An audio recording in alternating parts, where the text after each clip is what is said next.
더위를 먹는다는 게 정확히 무슨 뜻일까요? 더위 먹었나? 여러분도 여름에 한 번쯤은 들어보셨을 거예요. 갑자기 입맛이 없어지고 몸이 나른하고 잠도 잘 안 올 때 주변에서 하는 말이죠. 그런데 정말 신기한 게 더위를 먹었다는 사람들 보면 오히려 손발은 차갑거든요. 분명히 더워서 그렇다는데 왜 손발은 찰까요? 그리고 에어컨 틀어놓고 하루 이틀 시원하게 지내면 언제 그랬냐는 듯이 괜찮아져요. 도대체 더위를 먹는다는 게 뭘까요?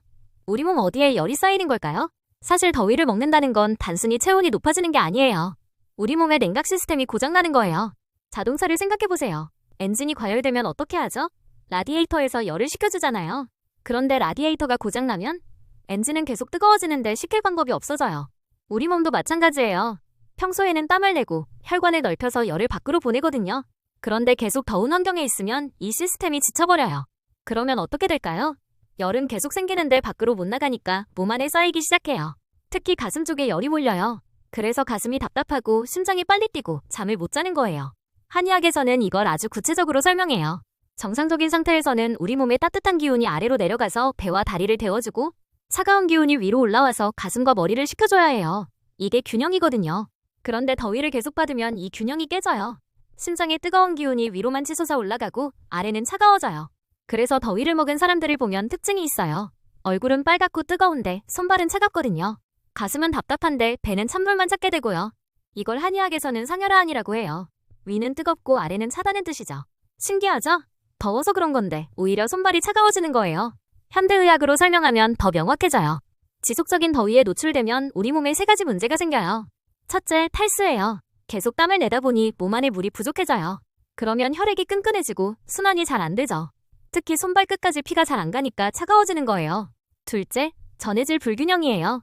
땀으로 나트륨, 칼륨 같은 중요한 성분들이 빠져나가면서 근육과 신경이 제대로 작동하지 않아요. 셋째, 자율신경계가 혼란스러워져요.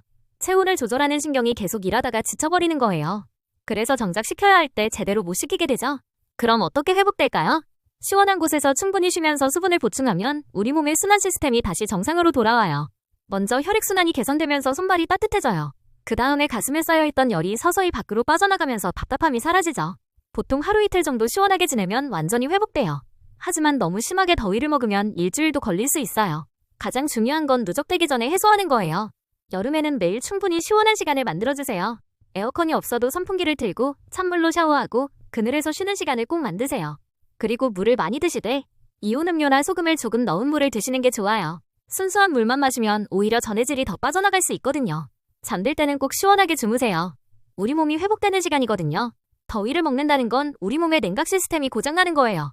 그래서 뜨거운 기운은 위로 올라가고 차가운 기운은 아래로 내려가면서 균형이 깨지는 거죠.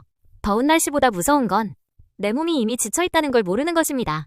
여름철 건강관리 미리미리 하시길 바라며 도움이 되셨다면 구독과 좋아요 부탁드려요.